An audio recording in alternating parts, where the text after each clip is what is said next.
guys, welcome to Cinefest Circle. I am Nayan I am Raunak. and आज हम discussion करने वाले back rooms का एनालिसिस डिस्कशन ब्रेकडाउन जो भी कहो। आज वैसे विशाल नहीं है वीडियो में क्योंकि उसने अभी तक देखी नहीं है, तो हमने सोचा कि हम दोनों ही बना देते हैं। सो बता रौनक, कैसा था एक्सपीरियंस, कैसी लगी मूवी? यार मेरा तो काफ़ी यूनिक एक्सपीरियंस था। मतलब मैं बिना ट्रेलर देखे और ऐसे ही चला गया था मूवी देखने के लिए, और बहुत रैंडम सा एक सैटरडे आफ्टरनून का शो था। ऑल तो फुल पैक था शो, और मतलब ऑडियंस वाइज तो एक्सपीरियंस अच्छा था, थिएटर एक्सपीरियंस काफ़ी अच्छा था। बट मुझे मूवी में काफ़ी कुछ थियरी का समझ नहीं आया, मतलब कंक्लूजन क्या था मूवी का, और बाकी स्टार्ट टू एंड हम कहाँ पे जा रहे हैं मूवी में। Screen play was good, but कभी कभी एकदम से लॉस सा फील हो रहा था कि मतलब डायरेक्टर दिखाना क्या चाहते हैं अपने को, क्या समझाना चाहते हैं, उसकी स्टोरी कैसे लेके जाना चाहते हैं, वो सब में थोड़ा कन्फ्यूजन था। But I enjoyed the movie quite a lot. बहुत एंड तक मुझे काफ़ी माइंड बॉगलिंग मूवी लगी, and it is up to the audience फिर के कैसे उनको थियरी क्या लेनी है, खुद क्या समझना है वो वीडियो से। तो मेरे लिए तो it was a very good view, बहुत मज़ा आया। तेरा क्या था एक्सपीरियंस? मेरा भी काइंड ऑफ सिमिलर ही था। रात का शो था और मतलब फ्राइडे को रिलीज़ होने वाली थी और थर्सडे को इन्होंने एक दिन पहले के शोज़ रखे थे, वो पेड प्रीव्यू टाइप शोज़। तो हम तो उसमें गए थे। सही थी, मज़ा आया। काफ़ी चीज़ें इसमें ऐसी थी कि नहीं पता चली, काफ़ी चीज़ें ऐसी थी कि जो थोड़ा बहुत ऑडियंस के इंटरप्रिटेशन पे छोड़ा था। मूवी मतलब मूवी कैसी थी, मुझे ऐसा लगता है कि इसकी अपनी अलग ऑडियंस होगी, ये सबको पसंद नहीं आएगी। तो किसी किसी को पसंद आ सकती है, जैसे आप लोगों को पसंद है, किसी किसी को नहीं पसंद आ सकती, क्योंकि वो ऐसा सोच के जाएंगे कि नॉर्मल मूवी है, मतलब जैसे horror movie, obsession type movie उनको लगेगी। बट ये कैसे थोड़ी क्या बोलते हैं, व्यूअर्स के ऊपर छोड़ दिए वैसी टाइप की मूवी है। तो ऐसे किसी किसी को इतनी नहीं पसंद आती मूवी ऐसे टाइप की। मेरे हिसाब और से इसमें कैसे है कि एग्जैक्टली हॉरर भी नहीं बोल सकते इस जॉनर को। नहीं, हॉरर में ही आता है, उसका ही सब जॉनर है। इसको ये एनालॉग कहते हैं। हाँ, मतलब उसका ही सब जॉनर है। इसमें कैसे होता है कि एक होता है एनालॉग हॉरर, और हॉरर नहीं, मतलब एनालॉग एक होता है और एक फाउंड फुटेज होता है। तो इन्होंने क्या किया कि थोड़ा इन्होंने दोनों को मिक्स कर दिया। इसमें फाउंड फुटेज टाइप भी था, वो जो VHS से वीडियो रिकॉर्ड करते हैं, थोड़ा बहुत वैसा भी था। और एनालॉग में, फाउंड फुटेज में कैसा होता है कि स्टार्ट टू एंड तक तो ऐसा लगेगा कि तू एक वीडियो बनाया है, उसमें से तू देख रहा है अनएडिटेड पूरा, मतलब ऐसी फील आती है उसमें। तो भाई तुझे कोई तो फुटेज मिले, वो पूरी तू देख रहा है start to end. Found footage में वैसा होता है, और एनालॉग में ऐसा होता है कि तू थर्ड पर्सन व्यू की तरह देख रहा है। तो इसलिए थोड़ा एनालॉग में ये ज़्यादा शिफ्ट होती है मूवी। तो वैसे टाइप की थी, तो ये भी काइंड ऑफ हॉरर ही आता है। उसकी तो देखेगा, इसमें बहुत सारे ऐसे शॉट्स थे और ऐसे फ्रेमिंग थी कि तेरे को क्लॉस्ट्रोफोबिया होगा, ऐसे लगेगा कि तू भाई ये बहुत बंद बंद जगह है। और जिनको सच में क्लॉस्ट्रोफोबिया है भाई, वो तो मुझे नहीं लगता ये मूवी देख पाएंगे इतनी ईजीली। मुझे थोड़ा थोड़ा फील हो रहा था वैसा थ्रू आउट द मूवी। हाँ, भाई एकदम बंद बंद सा लग रहा है, हर एक रूम के अंदर जा रहे हैं। तो थोड़ा कंफ्यूजिंग भी लग रहा था कि भाई कितने और दरवाजे, एक दरवाज़ा खुल रहा है दूसरी जगह पे। इसको साइकोलॉजिकल थ्रिलर नहीं बोलेंगे क्या फिर अपन? नहीं, इसमें कैसा है कि इसका थोड़ा प्री रिक्विजिट था यूट्यूब पे, यानी इसका जो डायरेक्टर है केइंग पार्सन नाम है।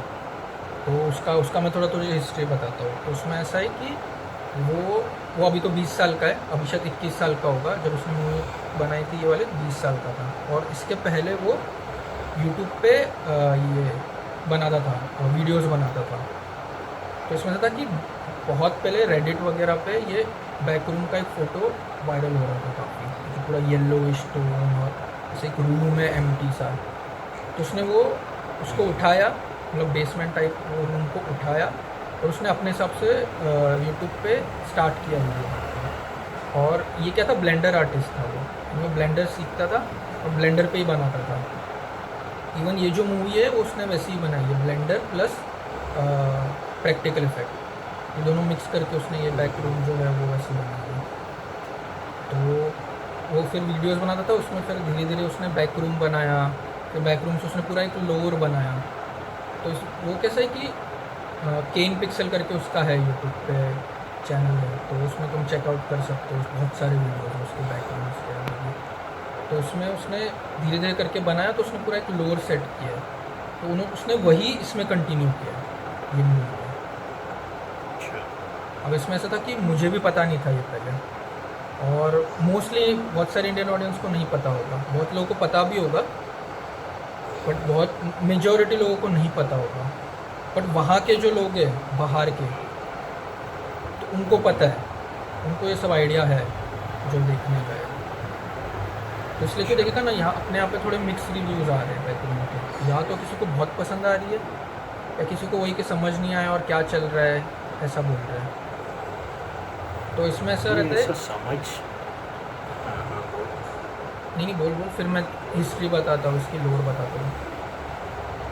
फिर भी जैसे मुझे भी, मैंने तो कोई पहले का देखा नहीं था ये सब चीज़ों के बारे में, हिस्ट्री वगैरह या यूट्यूब का, फिर भी मुझे काफ़ी सही लगी, क्योंकि उन्होंने कुछ अलग टाइप का मुझे लगा ये नॉर्मल मूवी से। हाँ। एक बार के लिए मुझे ऑब्सेशन भी मतलब वो भी नया कॉन्सेप्ट है, टाइप अलग है, बट उससे काफ़ी बेटर लगी मुझे ये। थोड़ी कंफ्यूजिंग थी और पूरे टाइम तुम गेस कर रहे हो कि एंड तक के चल क्या रहा है, वो चीज़ मुझे काफ़ी पसंद आई। तो मेरे हिसाब से तो बहुत बढ़िया था, without even watching the YouTube videos मुझे काफ़ी मज़ा आया। हाँ, मेरा भी सही में एक्सपीरियंस था, क्योंकि मैंने खुद ने नहीं देखा है, मैंने फिर घर पे आके थोड़ा रिसर्च किया तो पता चला कि ऐसा ऐसा है। तो फिर मुझे क्या पता चला, अब ये उन लोगों के लिए जिन्होंने देखी है और उनको पता नहीं चला कि क्या है, लोर क्या है इसका, या फिर उनके लिए भी कि जिन लोग अभी देखने जाने वाले हैं, तो उनके लिए भी एक क्या बोलते हैं, होमवर्क टाइप हो जाएगा। तो उसमें ऐसा है कि जो मूवी में भी दिखाया है, असिंक रिसर्च करके, जो पहले MRI के मशीन्स बनाते थे, MRI स्कैनर की मशीन्स बनाते थे, तो उन्होंने ये डिस्कवर किया कि एक ऐसी जगह है बैक रूम करके, जो इनफाइनाइट है। तो उन्होंने सोचा कि इसके ऊपर अपन रिसर्च करते देखते कि क्या है इसमें थोड़ा और। तो उन्होंने ऐसा सोचा कि इसको एज ये बनाएंगे, इनफाइनाइट तो है ही, तो उसमें स्टोरेज फैसिलिटी प्रोवाइड करेंगे इसमें, क्योंकि अनलिमिटेड स्टोरेज उनको मिल जाएगी इसमें। तो ऐसा करके वो रिसर्च चालू करते, तो उनको फिर पता चलता है कि इसमें एंटिटीज़ वगैरह है जो तुमको भाई ख़त्म कर देंगे।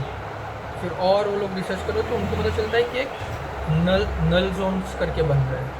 अब ये नल जोन्स क्या है कि तूने देखा होगा मूवी में ही, जो अपना ये है क्लार्क, वो उसको दिखता है, एक हल्की सी लाइट दिखती है एक दीवार में, फिर उसमें वो हाथ डालता है तो हाथ आर पार हो जाता है, तो वो नल जोन्स है। तो रैंडमली कहीं भी बन रहे थे, तो एक नल जोन उसके वहाँ बना क्लार्क के, और फिर वो उसके अंदर गया। हाँ, और बैक रूम का कैसा होता है कि जो पर्सन उसके अंदर जाएगा, या जो भी पर्सन उसके अंदर होगा, तो उसके जो दिमाग में जो चल रहा होगा ना, ट्रॉमा ले ले या जो भी उसके दिमाग में होगा, उसके रिलेटेड वो बैक रूम वैसे बन जाएगा बैक रूम के अंदर। अच्छा। फिर देखेगा क्लार्क जब जाता है स्टार्टिंग में, वहाँ पे फर्नीचर्स पड़े होते हैं, बहुत सारे फर्नीचर्स होते हैं। फिर वहाँ पे एंड में भी पता चलता है कि वो जो बड़ा सा आदमी है वो पायरेट क्लार्क ही था, उसके दिमाग से बना था। और वो जो लड़की भी थी वो भी शायद उसकी वाइफ थी, ऐसा मुझे लगता है। मुझे ऐसा पता है, ऐसा अलग चेहरे को, हाँ हाँ। तो मुझे लगता है वो उसकी वाइफ ही थी। तो बैक रूम वैसे बन जाता है। तो इन शॉर्ट इसका जो सरफेस लेवल नॉलेज यही है, इसका सरफेस लेवल जो है इसके लोड का। अब इसमें उसको तो बहुत सारे वीडियोज़ और भी डिटेल में होगा, पर उसके लिए वही उसको पूरे वीडियोज़ देखने पड़ेंगे। मुझे ये कॉन्सेप्ट नहीं समझ आता जो उसकी साइकेट्रिस्ट होती है या डॉक्टर मैरी करके, उसका क्या पास्ट का ट्रॉमा दिखा रहे थे, क्या उसकी फैमिली मतलब बीच बीच में बहुत सारे सीन लगे, उसकी मम्मी उसको बोल रही है कि विंडो मत खोलना, हाँ। बाहर मत जाना, तो उसके घर में भी कोई बैकरूम था वैसा पहले या वैसा कुछ था कि वो चीज़ थोड़ा समझ नहीं है। वो चीज़ मुझे भी इतनी नहीं समझ आई। मुझे लगता है कि या तो जैसे तूने बोला कि बैकरूम होगा, तो मे बी या तो वो हो सकता है, या फिर ऐसा हो सकता है कि उसकी मम्मी सच में मेंटली स्टेबल नहीं होगी, तो वो उसका ट्रॉमा होगा। तो ये दोनों हो सकते हैं, क्योंकि वो घर से बाहर नहीं जाना वाला भी एक शायद डिसऑर्डर होता है। तुम घर के अंदर ही रहते हो, जो मुझे नाम नहीं पता, बट वैसा भी एक डिसऑर्डर होता है। तो मे बी वैसा हो, उसका वो ट्रॉमा हो। और यूँ तो देखिएगा, जब साइकेट्रिस्ट जाती है बैक रूम में, तो बैक रूम उसके दिमाग के जैसा बन जाता है, वो लाइब्रेरी जैसा बन जाता है, और उसके घर जैसा बन जाता है, जैसा उसका घर था बचपन में, और बहुत सारी बुक्स और उसकी जो एडवर्टाइजमेंट होती है वैसा बन जाता है। तो बैक रूम वैसे अडेप्ट कर लेता है पर्सन टू पर्सन के थ्रू। मैंने जब इसको ख़त्म किया तो मुझे ये सब पता नहीं था जो मैंने अभी बताया। तो मेरा भी मतलब क्या कहते हैं उसको, यही था कि थियरी यही थी कि शायद मतलब ऐसे एक डायमेंशन है बैकरूम टाइप, पॉकेट डायमेंशन या ऐसा कुछ बन गया है। और उसमें यही मैंने भी सोचा था कि जो पर्सन जाएगा तो ऐसा हो सकता है कि साइकोलॉजी क्या, उसके दिमाग में जो ट्रॉमा होगा वो उसको दिखाएगा, और वो उसको अपने कंट्रोल में कर लेगा लाइक। ऐसा मैंने सोचा था, क्योंकि अगर याद हो तो जो पायरेट क्लार्क था, जो वो लोग बैठे होते हैं, तो वो साइकेट्रिस्ट को उसने बांध के रखा होता है क्लार्क ने। और फिर वो क्लार्क उसको पूछता है कि मेरे दिमाग में ये सब चल रहा है, तो क्या मैं सही हूँ, क्या मैं ठीक हूँ? वो कहता है कि जैसा तू है वो सही है, तुझे कुछ ज़्यादा करने की ज़रूरत नहीं है, ऐसा कुछ तो वो बोलती है। फिर वहाँ पे पायरेट क्लार्क आ जाता है। फिर वो पायरेट क्लार्क उस पायरेट क्लार्क को बोलता है कि ये तो कह रही है सही है, अब अपने को अपन यहाँ से आराम से यहाँ पे रह सकते हैं। तभी वो उसको खा जाता है, वरना उसकी वो सुन रहा था उससे पहले। जैसे ही वो बदला थोड़ा सा, उसने उसको मार दिया। वही मेरा एक ये टाइम था। के लिए तो मुझे लगा था कि जो क्लार्क था, जब उसके जो कोवर्कर्स या उसके अंडर जो काम करने वाले आ रहे थे वो ख़त्म हो गए एक सीन में कि हाँ। उनको मार दिया गया। हाँ। फिर डायरेक्ट जब वो जो उसकी साइकेट्रिस्ट होती है उसका सब पार्ट दिखाने लगी, फिर वो बैकरूम के अंदर गई। हाँ। फिर जब क्लार्क अभी भी ज़िंदा है वैसा पता चला, फिर उसने सब बांध दिया उसको। मुझे एक टाइम के लिए ऐसा लगा कि क्लार्क ही ये सब चीज़ों का इन्वेंटर है या वही सब ये कंट्रोल कर रहा है, क्योंकि बैक स्टोरी तो अपने को कुछ पता नहीं थी। तो मेरा इंटरप्रिटेशन ये था कि क्लार्क ने ही एक बैक रूम क्रिएट किया और वो सिर्फ अपनी साइकेट्रिस्ट को ऐसे बिलीव करवाने के लिए बता रहे हैं पहले मूवी के स्टार्टिंग में कि अरे मैंने ऐसा सब देखा, ताकि वो उसको मतलब वो बहुत टाइम तक अगर नहीं है तो वो साइकेट्रिस्ट उसके पीछे पीछे उसको ढूंढना है, हाँ। फिर वो वहाँ पे उसको फंसा सके, वैसा कुछ ही उसका इंटेंशन हो। बट फिर थोड़ा पता चला कि नहीं वैसा तो नहीं है। बट पॉइंट वही है कि वो इतने टाइम तक अंदर अगर सरवाइव कर भी रहा था क्लार्क, तो जो कंपनी वो सब बनाती थी MRI मशीन्स, वो चीज़ों को डिस्कवर कर रही है, हाँ। तो उनको वो क्लार्क के बारे में नहीं पता चला क्या कि, क्योंकि उन्होंने सब जगह कैमरास भी इंस्टॉल करके रखे हैं, तो उनको देख के समझा नहीं कि ये आदमी 2-3 हफ्ते से यहाँ पे रह रहा है, ये एंटिटी के साथ कर क्या रहा है। वो चीज़ थोड़ी अनक्लियर रखी है movie में। वो वही है ना कि उन्होंने इतना ज़्यादा दिखाया नहीं इसमें। मतलब वो लोग और बहुत कुछ दिखा सकते थे इसमें। ये जो जैसे तुमने अभी बोला कि उनको वो देख तो रहे थे क्योंकि वो डॉक्टर होता है। अगर याद हो, जब वो डॉक्टर अपनी फैमिली के साथ बैठा होता है तो वो क्लार्क की ऐड आती है पायरेट वाली, तब उसकी शक्ल चेंज हो जाती है। वो पक्का उसने हाँ। पायरेट क्लार्क को देखा होगा, तभी उसको आइडिया आया होगा। कि अरे ये तो वही है। वही। तो वो इतना, इसमें कैसा है ना कि कैरेक्टर डेवलपमेंट या कैरेक्टर आर्क नहीं है इसमें इतना, कि एक चालू यहाँ से हुआ और यहाँ पे उसका पूरा आर्क चेंज हुआ, इतना ज़्यादा नहीं। ये मोस्टली प्लॉट ड्रिवन ही है कि भाई बैकरूम वही मेन सेंटर पॉइंट है इसका, उसके अराउंड ही सब कुछ घूम रहा है। कैरेक्टर्स का थोड़ा बहुत इन्होंने बताया कि कैसे वो उनका ट्रॉमा वगैरह है, क्लार्क का ये ट्रॉमा है, उसकी वाइफ छोड़ गई और वो काफ़ी ऐसे वो क्योंकि वो आर्किटेक्ट नहीं बन पाया और ये यहाँ पे बैठा हुआ है और वो बेच रहा है, तो उसको एकदम वो फ्रस्ट्रेट सा हो गया लाइफ को लेके, गुस्से में रहता है, फ्रस्ट्रेट रहता है, क्या लाइफ है, मुझे आर्किटेक्चर बनना है। और इसका ट्रॉमा तो वही उसकी माँ की वजह से जो था।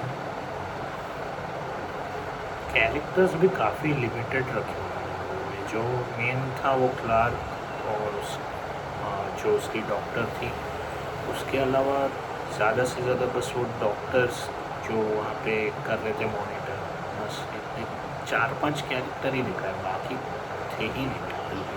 हाँ, इसमें फिर मुझे इसमें काफ़ी टेक्निकली काफ़ी चीज़ें अच्छी लगी थोड़ी बहुत।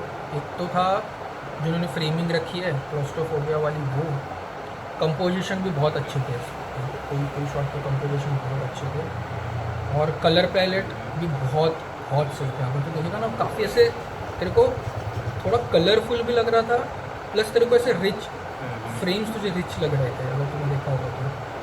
कलर पैलेट भी काफ़ी मस्त है उसमें, तो शॉट्स वगैरह भी काफ़ी सही उसमें। एज अ 20-year-old भाई वो बंदे ने काफ़ी सही किया है अभी, और धीरे धीरे करके मे बी राइटिंग में थोड़ा और अच्छा कर दे कैरेक्टर्स को, क्योंकि ऐसी मतलब मोस्टली मुझे ऐसा लगता है कि इसमें ना कैरेक्टर्स बहुत इंपॉर्टेंट होते हैं, क्योंकि कैरेक्टर को कैसे फ्लैश करता है, कितना तो दिखाता है। अभी यहाँ तूने व्यूअर्स के लिए छोड़ दिया, ठीक है, बट स्टिल, क्योंकि मुझे ना थोड़ा बहुत इसका वैसा लगा, डेविड लिंच करके एक डायरेक्टर है, तो वो भी उसकी भी थोड़ी बहुत ऐसी मूवीज़ होती है, वो मैं कंपेयर नहीं कर रहा हूँ, जस्ट एक क्या कहते हैं वो कर रहा हूँ, बता रहा हूँ। पर उसके कैरेक्टर्स काफ़ी अच्छे होते हैं उसमें लिखे होते हैं, कि तुझे पता चलेगा कि तुझे वो उसकी मूवी ऐसी होती है कि तू ऐसा लग रहा है तू कोई सपना देख रहा है, एक अजीब सा सपना देख रहा है, और तुझे पता चलेगा कि क्या हो रहा है। इसमें कैसा है कि थोड़ा बहुत व्यूअर्स के लिए छोड़ दिया है, प्लस तुझे प्री रिक्विजिट भी चाहिए रहेगा, तो वो थोड़ा बहुत है कि वो सब लोग नहीं कर सकते, फिर सारी ऑडियंस इतनी नहीं करेगी। आई थिंक इसलिए इंडिया में थोड़े लोगों को इतनी पसंद है। मैं भी जिस थिएटर में बैठा था, तो इंटरवल और जब निकलते टाइम मैं सुन रहा था, लोग बोल रहे थे कि कुछ समझ नहीं आया, हमें तो बीच में सो गए थे या पता नहीं चला, कुछ अच्छा नहीं लगा, इससे अच्छा तो ऑब्सेशन ही देख लेते वैसा। अच्छा। बट मुझे लगता है कि फिर भी इवन तो ऑडियंस के ऊपर छोड़ दिया, ऐसे बहुत सारी मूवीज़ रहती है कि it's up to the audience फिर कि उनको कैसे लेना है, खुद की इमेजिनेशन के ऊपर डाल सकते हैं, तो वो चीज़ करने में और ज़्यादा मज़ा आता है कि भाई तुम मूवी देखने के बाद बार बार वही चीज़ों के बारे में सोचते हो कि ये भी पॉसिबिलिटी है, ये भी पॉसिबिलिटी है, एक्चुअल में क्या हो सकता है वैसा। हाँ, वो तो है, और सही था, मतलब एक ऐसी मूवी कि तुम एक्सपीरियंस कर सकते हो जाके थिएटर में, एक्सपीरियंस अच्छा रहेगा। साउंड डिज़ाइन भी काफ़ी अच्छा था, जो उन्होंने टेक्नो टाइप म्यूज़िक यूज़ किया था, तो वो भी काफ़ी सही था। प्लस वो शॉट भी काफ़ी सही था, वो जब इसका दिखाते क्या नाम है साइकेट्रिस्ट का, मैगी का, उसका लोग बचपन दिखाते, तो पहले एक रूम दिखाते, फिर कैमरा नीचे जा रहा है, फिर वही रूम थोड़ा सा छोटा हो रहा है, फिर वही रूम और छोटा हो रहा है और छोटा हो रहा है, पूरा ऐसे क्लॉस्ट्रोफोबिक टाइप फील हो जाता है, ऐसे धीरे धीरे कैमरा नीचे तुमने वो भी नोटिस किया रहेगा, हर एक डायमेंशन में अलग अलग जो उसके घर का फर्नीचर है वो थोड़ा सिंक होते जा रहा है, हाँ हाँ, बस वही, डूबते जा रहे हैं। हाँ। और वो सीन भी काफ़ी ऐसे वो लगा, ब्रेक डाउन हो जाती है मैगी, तो कुछ तो पूछ रहा होता है और फिर वो कहते हैं कि तू तो ऐसा ही है, फ्रस्ट्रेटेड रहता है, तुझे तो कुछ वो है ही नहीं। बिल्कुल ही। वो सीन काफ़ी ऐसे वो लगा कि भाई फ्रस्ट्रेट होकर जो बोला है उसने। डरी हुई है, बट उसने बोल दिया उसके मुंह पे कि भाई तू तो हमेशा कंप्लेन ही करते रहता है, हर चीज़ पे रोना ही रहता है, तेरे यही हर चीज़ बिहेवियर में की तू वजह ही से। विक्टिम रहता हाँ, तो इमेजिन है। व्हाट। सोचने वाली बात है, लेकिन कि कोई आदमी फिर कितना उस चीज़ में डूब सकता है कि भाई सेल्फ विक्टिम खुद को इतना बता रहे कि पता ही नहीं चल रहा है कि मुझ में भी गलती है। सेल्फ रिफ्लेक्शन भी होनी चाहिए तुम्हें। बट इसका है ना थोड़ा बहुत वैसा भी है कि जैसे अपने नॉर्मल लोग हैं, उनको कुछ बनना और होता है, और जो भी उनका पैशन वगैरह होता है, फिर वो हो नहीं पाता है, वो एक जॉब करते हैं, वही उनकी डेली वाली जॉब होती है। फिर घर आके फिर वो फ्रस्ट्रेट हो जाते हैं, वाइफ से हो या फिर इवन अकेले रहते हो तो खुद से ही फ्रस्ट्रेट रहते हैं, लाइफ से फ्रस्ट्रेट। तो थोड़ा बहुत वैसा भी था उसका उसका जो कैरेक्टर था क्लार्क का। सेम उसको पैशन था आर्किटेक्ट बनने का। इवन वो मूवी में भी दिखाते हैं कि बैकरूम का वो एक कुछ ही दिनों में वो पूरा बैकरूम का वो मैप बना लेता है। वो भाई वो सिर्फ आर्किटेक्ट या ऐसा ही कोई कर सकता है, कोई नॉर्मल अपने जाए अपने नहीं बना पाए इतना जल्दी जितना उसने किया। उसको याद हो जाता है पूरा हाँ, स्ट्रक्चर, कौन से कहाँ जाना है। वही तो वही उसको पैशन उसका नहीं मिला, फिर वही वो रोज जा रहा है, काम कर रहा है फर्नीचर की दुकान में उसके, फिर फ्रस्ट्रेट हो रहा है और घर आके फिर वाइफ वगैरह पे इस पे थोड़ा बहुत वैसा भी था दिखाने का तरीका। साइकाइट्रिस्ट का तो वही था, खुद ही ट्रॉमा है उसका बचपन का, तो भी वो लोगों का सुन के थेरेपी दे रही है, लेकिन उसको भी थोड़ी बहुत ज़रूरत थी। So that's it guys, thank you for watching. ये था हमारा बैकरूम्स का डिस्कशन, और आप लोगों को जो भी पसंद आया बैकरूम के बारे में, we can discuss it over in the comment section. तो ज़रूर लाइक करना, शेयर करना और कमेंट भी करना।